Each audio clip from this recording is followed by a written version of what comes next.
Inquire about this arcane knowledge.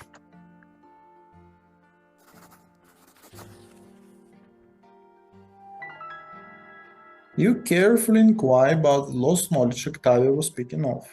What is she trying to find in these ancient manuscripts? Octavia responds with a playful smile. She takes your hand and leads you into her chambers.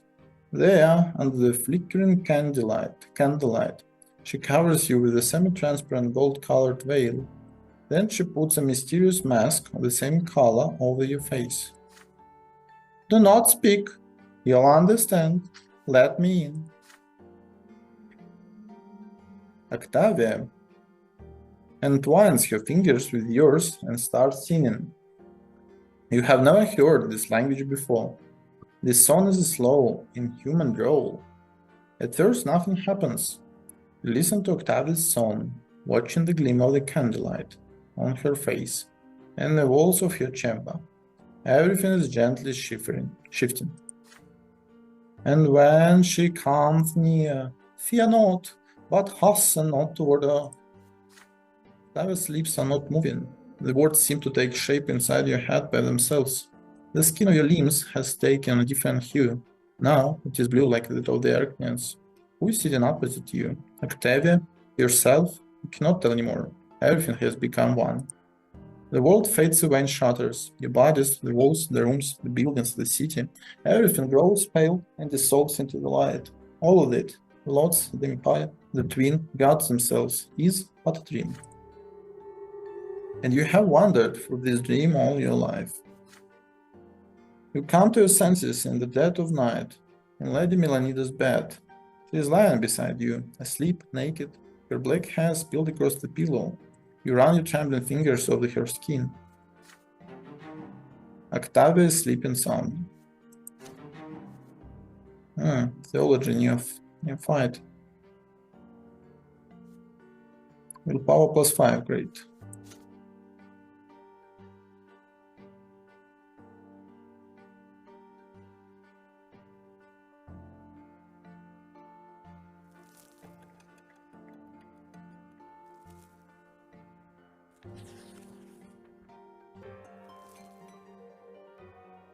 News from the capital quickly reaches every corner of the empire.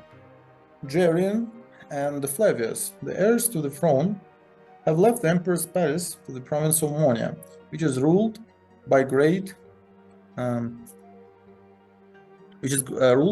Chancellor Aegirius Monroch. The great Chancellor has accused the emperor's court of harboring malefactors conspiring against the imperial heirs.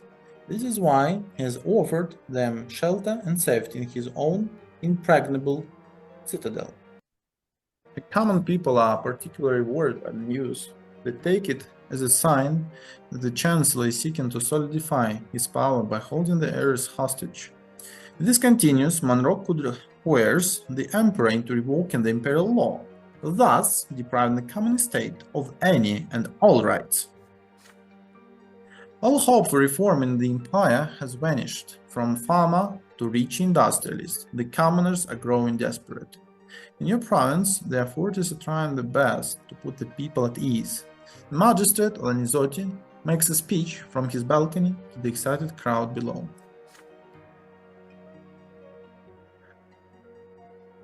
Trust in your emperor, good people. The imperial heirs are the future of the great Tempest dynasty. The emperor has made the wise decision to send them far away from a scheming court. Great Chancellor Monroch will take good care of them and keep them safe. All glory to the empire, all glory to the Tempests.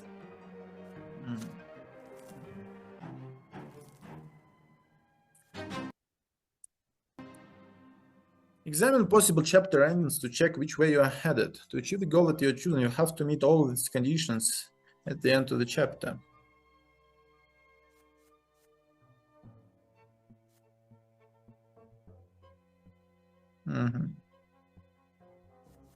That's very interesting.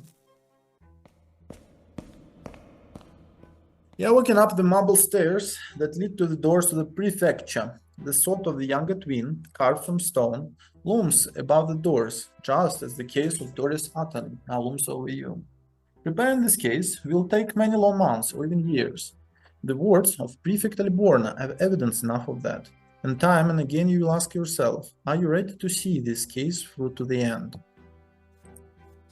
Father meets you at the stairs, and judging by the door look about him, news of your most recent case has already reached him.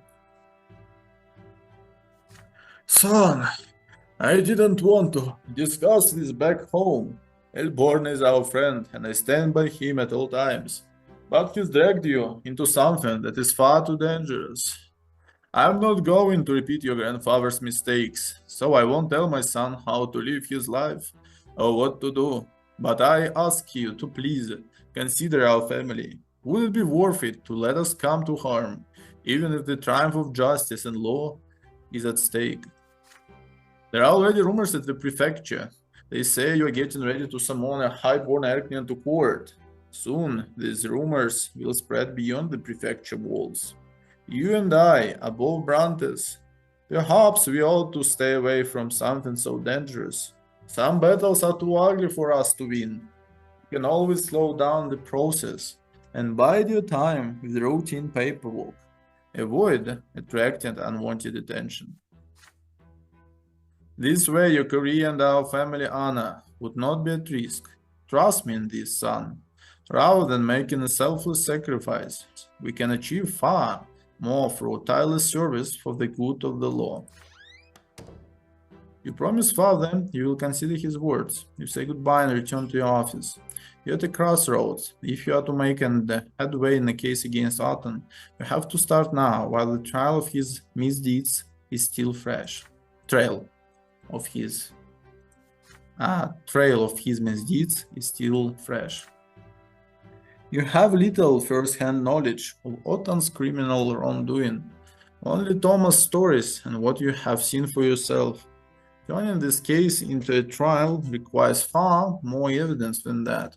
Your friend could be the key to the entire case if he can help you find the other men who have suffered under the remorseless Erknin. But Thomas is a hunted man. He has every reason to lay low and steer clear of the courthouse. If Thomas can put you in touch with our victims and witnesses among the soldiers and officers of the Legion, perhaps you could gather evidence yourself, but the Legion may meet alone out ugly. You consider your options. Apart from Thomas, who else could help you gather compelling evidence against the commander? Otton is an Archnian from an ancient dynasty. Anyone involved with holds their tongue, no matter what. The way things are right now, not a single soul would risk angering the Ottons to aid a million judge from an unknown family. Unless even more highborn Archnian chooses to support your cause. Gaius Tempest, the imperial overseer of Magra, the emperor's own brother. Every aristocrat in the province knows he detests Doris Otton for remaining loyal to Archduke Melanides. Ensuring the overseer's support will increase your authority greatly and give you a chance to gather evidence against Otton without Thomas lifting a finger. But the imperial overseer is one step above the prefect, your immediate superior. You can only address Gaius Tempest directly if you keep it a secret from Aliborne. Communicating directly with the overseer of the province means defying your loyalty to Aliborne. Are you willing to do this? Puzzled, you start pacing around your office.